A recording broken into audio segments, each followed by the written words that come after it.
Hi guys, Todd here from Great Escape Farms. I'm standing in front of my Illinois Everbearing Mulberry, which is also known as Morris alba ruba.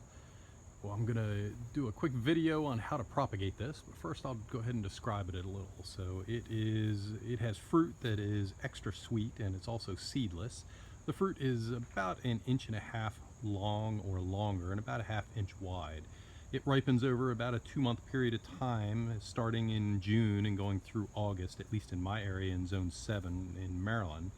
It likes full sun and sandy or loamy soil. However, it will tolerate dry and poor soil. It is self-pollinating, meaning I do not need another mulberry around for the fruit to ripen and for it to actually fruit. It will grow up to 40 feet tall. So right now this one is probably close to 20 feet tall, and I got it in 2014 from a company called Burnt Ridge Nursery. I got it and put it in the ground in the spring of 2014. I had a few fruit actually in the first year I put it in the ground. It was about 6 foot tall when I got it. And last year, in 2015, I had a handful of fruit, and this year, 2016, I've been eating 4 to 6 fruits every single day for about 2 months now. So before you take cuttings on anything, you want to make sure that it is not patented, and before you do anything with its name, you want to make sure it's not trademarked. So I ran a quick patent search on Dave's Garden, and they say that it's not patented. And I ran a search on from the U.S. Patent Search webpage, and it said that it is also not patented. Or I'm sorry, it didn't say that. I could not find anything there implying that it was not patented. I also searched for a trademark online, and I did not come up with anything on that. But these were just quick searches I did today, so please, by all means, do your own searches. So let's go ahead and look and find some fruit here. So you can see the leaves are almost heart shape here. They're not quite totally heart shaped on the Illinois Everbearing. And that is a fruit there. That one is only about 1 inch tall or 1 inch long or so. And I have one in here that's a little bit, let's see if I can get the leaves out of the way here. It's a little bit longer, and it is starting to fruit. It's tough with the sun shining right on this. I do have one over in the back here I saw a moment ago. Here it is. It's almost ripe, but something took a bite out of it earlier. So you can see it's kind of a very dark black color. This one's still shiny. It's like I said earlier, it's a very sweet fruit. If you wait until it gets a little bit dull, it's even sweeter. However, if you're waiting that long, that means you're competing with all the wildlife. So I have squirrels and birds that eat it, as well as my co-star Murphy here, my rat terrier, who is always in eating all of my fruit. But lovely tree here. So what we're going to do today is take some softwood cuttings. Or actually it'd be semi-hardwood at this point. So you take softwood cuttings and semi-softwood cuttings in the early summer and all the way up until autumn. And then hardwood cuttings you take in the winter time. So obviously I'm out here in a short sleeve shirt in Zone 7, so it's not winter. So we are in August, and what we're dealing with here is semi-hardwood cuttings. So your softwood cuttings, when you bend them, they will snap, but there's no woodiness to them at all. This one, I'm going to go ahead and bend right here, and you will likely see a snap, and it should show a little bit of woodiness. Nope, we're not. So let me go up a little further, try it there. So I'm just bending over, which almost makes this imply like it's here, let's try this one again. Yep, so these are showing almost as green cuttings. So what I want is, and it's very stringy here, so I need to grab something a little bit older here than that. I'll go ahead and cut this branch off since I went ahead and bent it. One other thing I want to point out here is that you want to take this year's wood. So softwood and semi-softwood is going to be this year's wood. So you can see right here I'm brown, and I change color right here at this node going up, and right here at this node going up. I go from a brown to a green, and that's showing that this is new growth right here, and that's new growth. So that's what we want, is the new growth coming up right here. So that's what we will go ahead and take. And what I want to do is prune this and shape it a little bit as I'm doing it here. So my goal right now, I'm about 20 feet high, and that I can't pick it up. I can't pick fruit that high up. So what I want to do is kind of chop the top off and try to get it to have more of a spreading effect and not quite so high. So I'm going to come grab a ladder, and right up here, I don't know if I can see the joint from here, but up here I have a joint where I have multiple different stems going out. I'm going to go up and hit that spot. That's where I've trimmed it before, and try to get it to spread out. So I'm going to go ahead and make those cuttings, and then I'll show you a little bit more on what to do next. Hey guys, quick sidebar here on tools. So you can use whatever tool you want, a pair of scissors, a sharp knife, a pair of cutters like I have here, just trimmers. What you want is something that's very, very sharp that will cut without bruising the cambium of the wood that you're cutting. So the cambium is the soft part where the water goes up. You don't want to bruise that, you want to actually cut that. So make sure your tools are very sharp, whatever you're using. Also make sure they're clean. So I clean mine after every type of plant I do. So if I'm doing Adam's elderberry, before I move to a John's elderberry, I'll clean it. I may do 100 cuts on an Adam's elderberry, and I'll only clean it the first time before I do it. And then before I move on to a John's or a Nova elderberry, I will go ahead and clean it again. So I'm grabbing these just out of the shed. I can't remember if I cleaned it last time, so I'm going to start off by cleaning. The way that I'm going to clean is I'm just going to take some regular hand sanitizer here, whatever type you are into, and put a couple squirts on a paper towel. And by that, next I'm just going to rub it on the tool all along here. And I'm not so much worried about getting dirt off as I am worried about killing any fungus or bacteria or any kind of disease that would spread from plant to plant. So I want to make sure, and this hand sanitizer will kill any of that stuff. So all I need to do is rub it on the whole area, go ahead and wipe it off, and then we are good to go. So now I'm going to go ahead and make my cuts. Okay, so I went ahead and I made the cuttings off of the tree. I have the full branches right here ready to go. What I want to do now is cut it into size, and what I mean by size is I want to cut it the internodes. What I want is 2 to 4 internodes per branch here, and an internode is where each one of these leaves comes in. So what you do, so I'm going to go for 2 on the bottom here. I'm just going to take those 2 off. So I have 2 here, I have a 3rd and a 4th. So I will go right above that with my trimmers here, and that leaves me 4 internodes. So 2 here with nothing on it. I have 2 up here with leaves on them. What I want to do is, because these are big leaves, is cut them in half. And I'll explain that in just one second here. Okay, so what I have is a half here. I'll toss those away. And what this will do is prevent transpiration. So transpiration is like a leaf sweating, if you will. It's where it takes water up from its root system or its branch, and it just sweats it out through the heat of the day. So by cutting the leaves, we slow that process down, and we'll also put an intermittent mist system on in just a little while, which will help keep these things alive. So after they're cut like this, we'll go ahead and we'll dip them in rooting hormone, and then we will put them in our propagation bed. Our propagation bed is a place where we have rooting medium or sand or soil or something that is very, very it drains very easily. So in my case, I'm using something called concrete sand. And concrete sand, you get a little drop of water in it, it just flows right through. The reason we're doing that is we don't want to drown these things out in water. We don't want to create an environment for disease and mold and mildew and other stuff.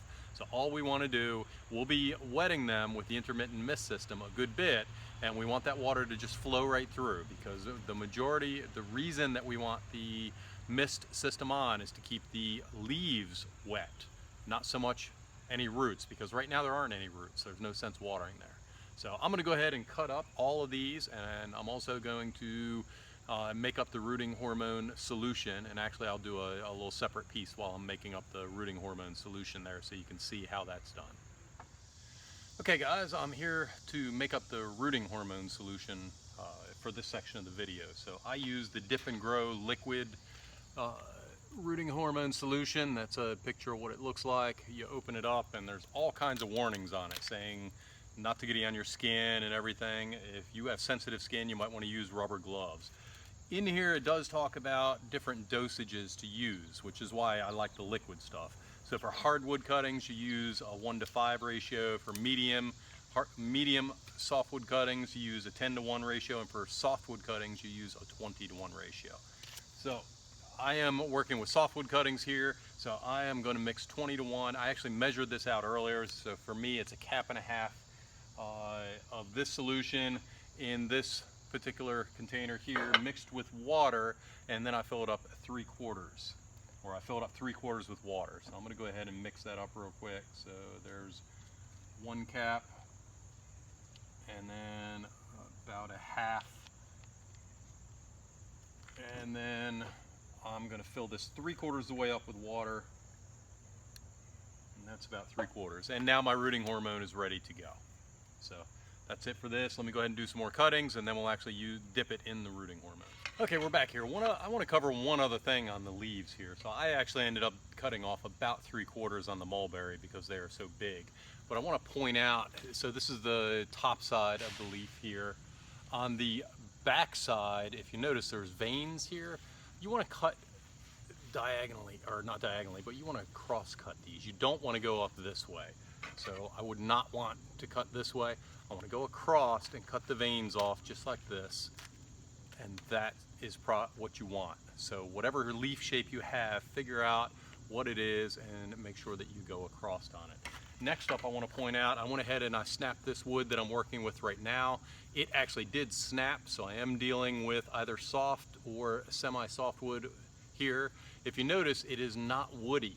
So I'm sorry, it's not grainy or there aren't splinters here. So I'm dealing with softwood here. So I went with a 20:1 rooting hormone solution, which will be right for softwood cutting. If I snapped it like this and it was real grainy, then that would have been semi-softwood. I would have gone with a 10:1 rooting hormone solution.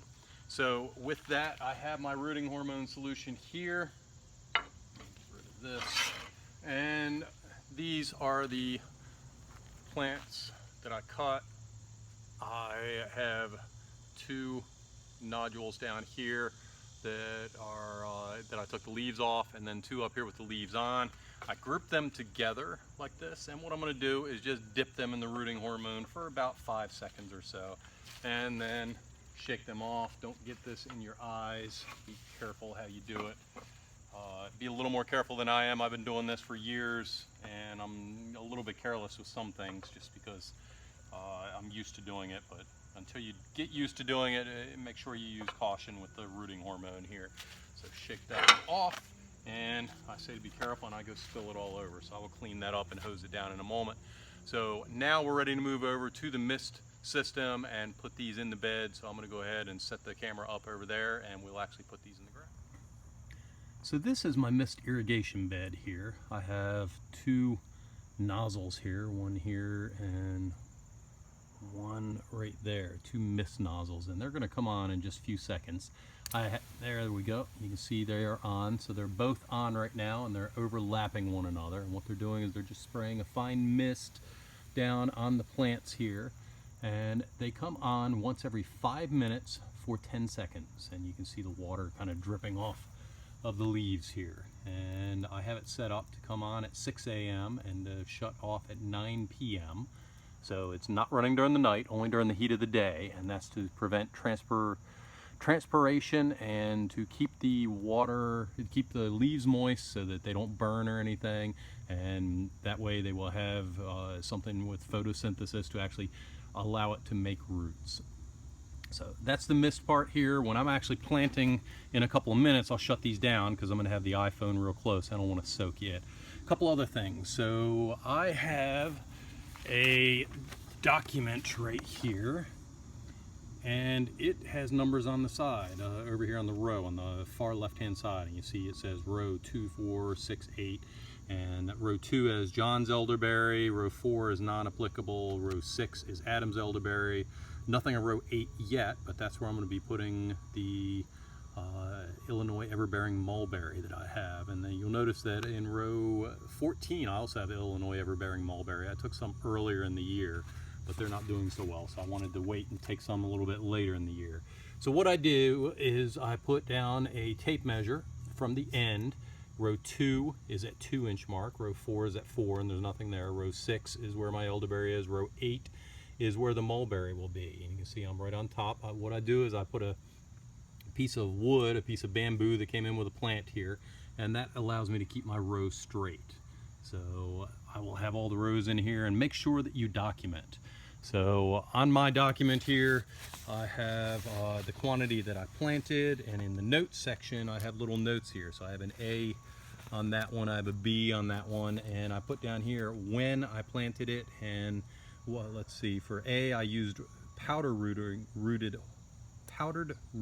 hormone, and for row B I still need to mark it, but I use liquid rooting hormone there. Today will be row C because I am in August and I'll have a different day, so I will put the date planted and the fact that I'm using liquid rooting hormone there. So real quick, let me talk about the rest of the mist system irrigation bed here. So the mist heads, they're DRAM, D-R-A-M-M mist heads that feed into a 1-inch PVC pipe here, which goes into a let's see, a lawn sprinkler here.